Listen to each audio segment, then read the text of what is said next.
Good morning, YouTube. It's been a hot minute, but that story a bit later.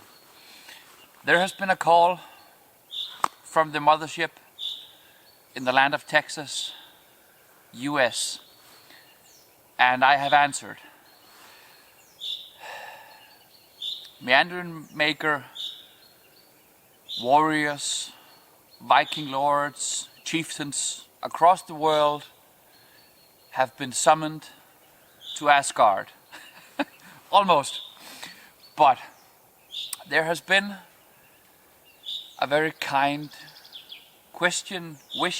request for a review on the M3 Junior Meandering Maker bushcraft outdoors backpack, and I'm going to answer. But it's been a bit over a year since I've done this, so if the intro or the English or the terms of what things is, like this is a saw and this is an axe and this is me, if I miss something or I mispronounce something, bear with me. I'm Danish. I don't do this as often as I used to do, but if the mood feels right, I'll continue.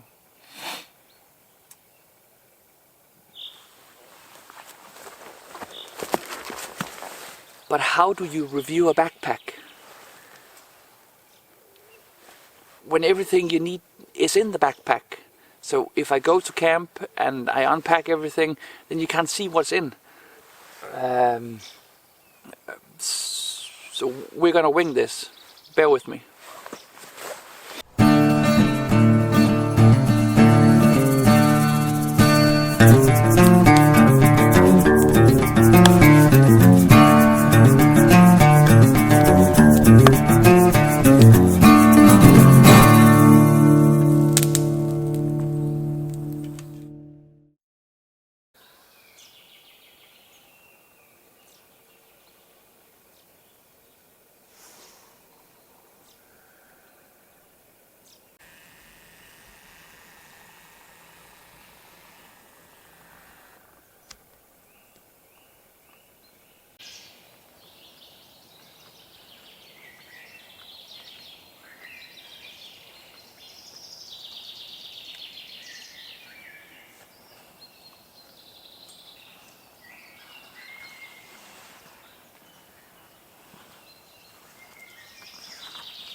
So, how to do a review on a backpack.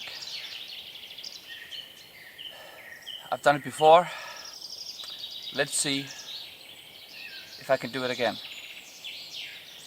And Guy, if you're watching, if I don't get the terminology of what the items are called precise, bear with me.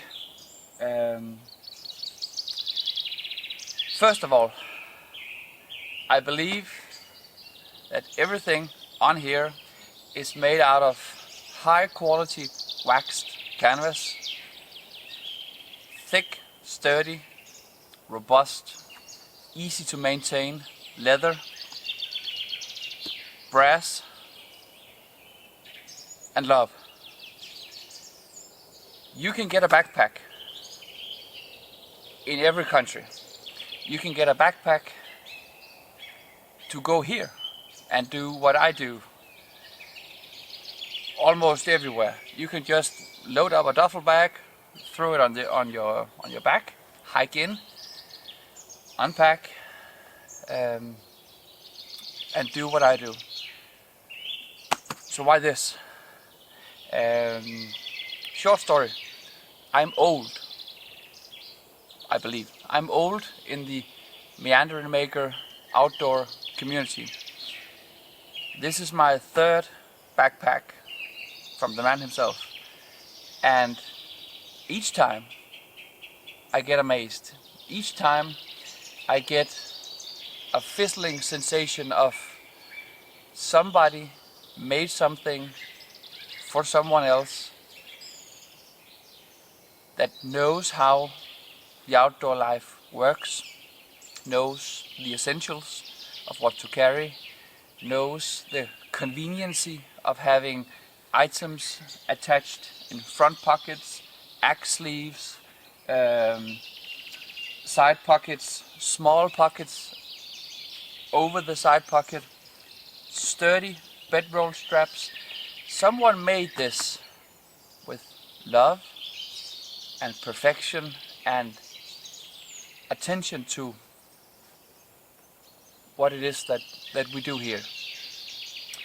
The best thing would be if I had a lit studio with a beautiful desk table, artificial lighting, and someone to work the camera, so I could zoom in and show you all the details.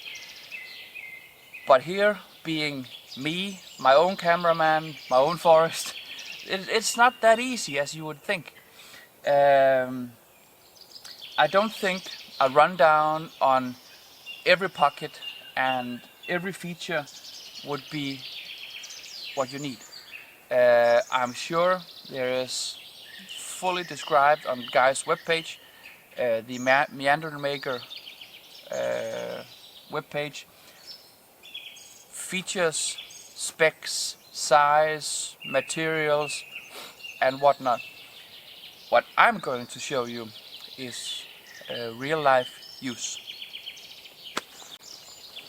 So for you to see me and for me to see you, I've chosen an angle. This is my chair. This is where I sit. But today this is my show you table. The real life use of this starts from the back.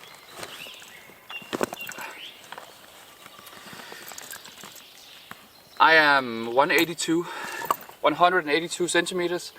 I weigh approximately 100 kilos. I'm not a small man. I'm not the biggest man.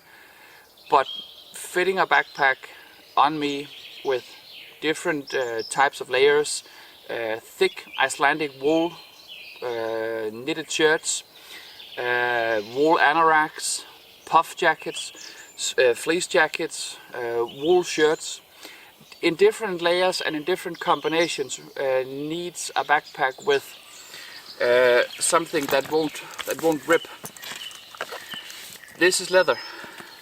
There's some kind of beautiful foam padding underneath. I don't know, but real life use, wearing wool and having artificial material scratch and pull on it would be a bad idea. So thick, sturdy leather and wool clothing is the best fit.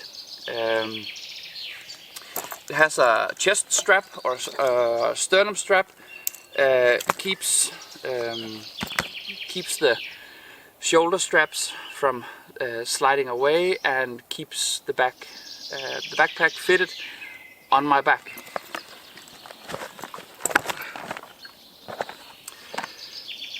Lots of different attachments on the outside. I'm going to mention two.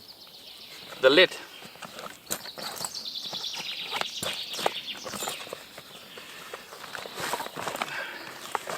Comes with, I don't know if you can see this, but it comes with the same attachments that is on the bedroll.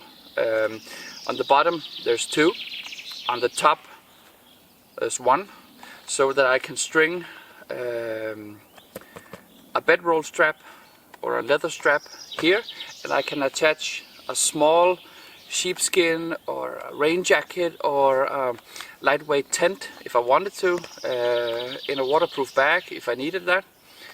but there's an option for attaching something on the lid.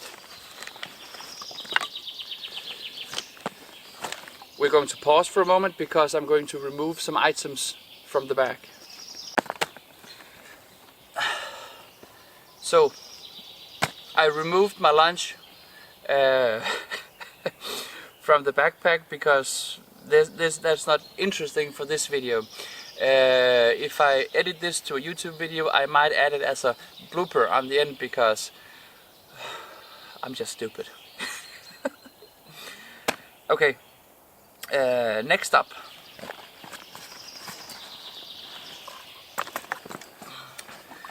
I'm hoping you can see this. I believe you can. This is the bedroll straps underneath, 2 of them. If you take a closer look, I have 3.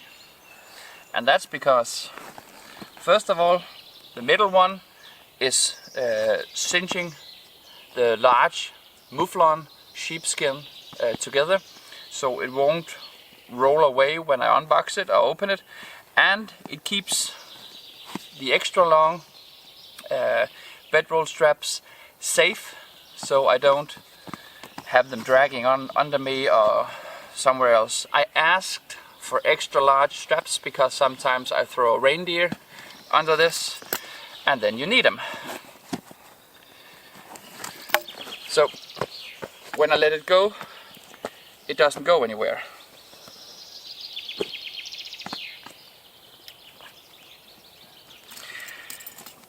Real life use. What do you do with this?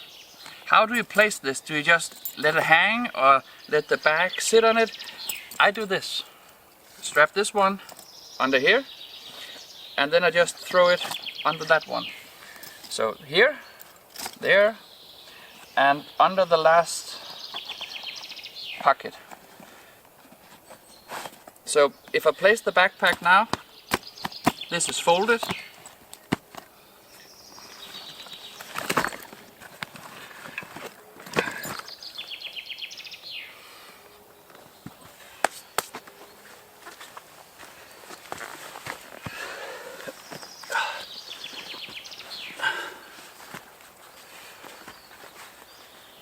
As I told you, if I place the backpack down again, the leather straps are folded underneath, but normally my backpack is emptied and then placed on a stand. I have a stand where it hangs, and when this hangs like this, the leather straps do not touch the wet moss, the mud, the snow, the wet oak leaves, the poo from the deer and the rabbit. And if you live in Canada, they have larger animals taking larger. So keep the backpack away from the filth on the dirt. Don't get me wrong, the backpack in real life terms and specs have a leather bottom. If this is kept and maintained, you can place this on the forest floor if it's not soaking wet without even hesitating. Wouldn't be a problem, wouldn't be a hassle, nothing. If this leather bottom is kept maintained, it would retain water repellency and would allow nothing to leak through it. I have tried on many occasions having this placed in wet and very damp moss, not an issue. Let the backpack be lifted up when you get back home, unbox it, unpack it, let it air dry. No radiators or no stoves, raised from the floor in an open space, and let it dry.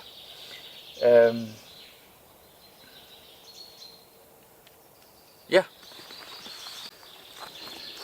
So, real life use, real talk, no fancy bullshit or anything else. I don't know if I'm allowed to swear on YouTube, but I did. 181-82 centimeters tall, fits on the back, very snug. The sternum strap fits very well over the chest. I'm allowed to move, and there's nothing of this. I know from working out that there's a muscle situated on the front of the shoulder. If that is pushed for a longer period of time, let's say I was hiking for 2.5 hours with this, or trekking with 2.5 hours, and having the shoulder strap squeezing the front muscle on the delts would not be a good idea. So having the sternum strap, keeping everything situated where it's supposed to be, snug on the back, is the ideal situation.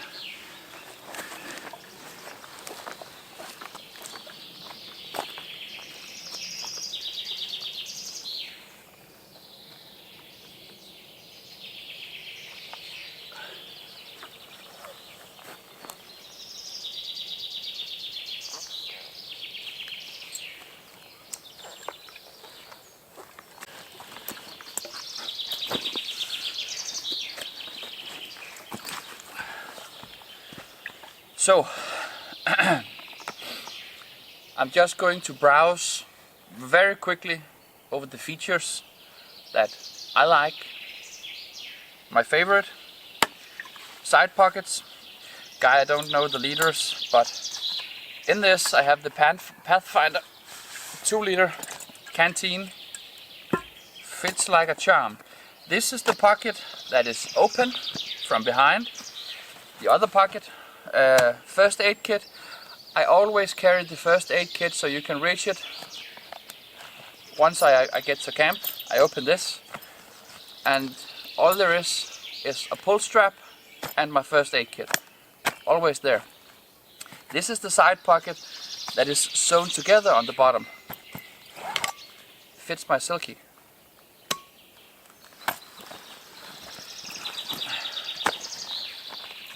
Two sturdy front pockets. Use them for toilet paper, headlamp, charging devices, cooksa, spoons, an extra buff for my neck, whatever floats your boat.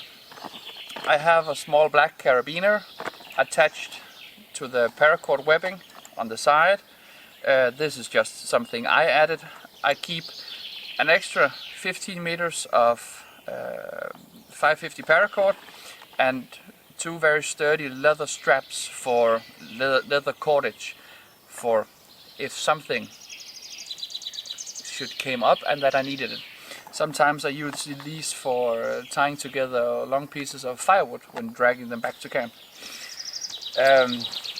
Last point. This model has an axe sleeve. I don't use the axe sleeve when I drive here like I did today. I have a high-powered scooter that I went here on today.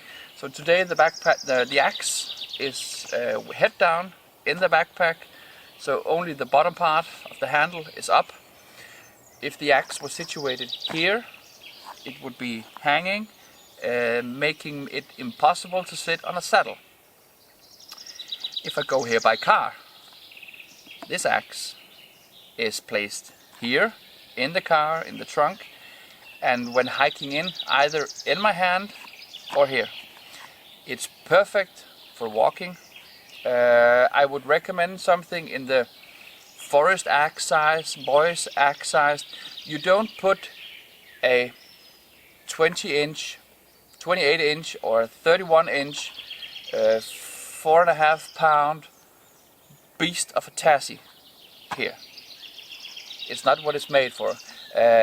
What I always do if I carry two axes is that I put my carving axe or my belt axe here, and it's perfect for that. Something in the, I don't know the length in inches, but in Danish terms it's between 35, 37 and 39.5 centimeters for a carving axe. A belt axe or hatchet fits here perfectly.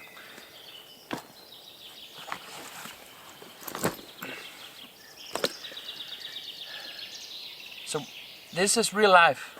I'm not going to open it and show you what I brought. There's a tap, there's a pot, there's a pan, there's coffee, there's a beer. I'm not going to show you anything or everything, because it would just take too long. And this is not that kind of video. This is not... Sorry.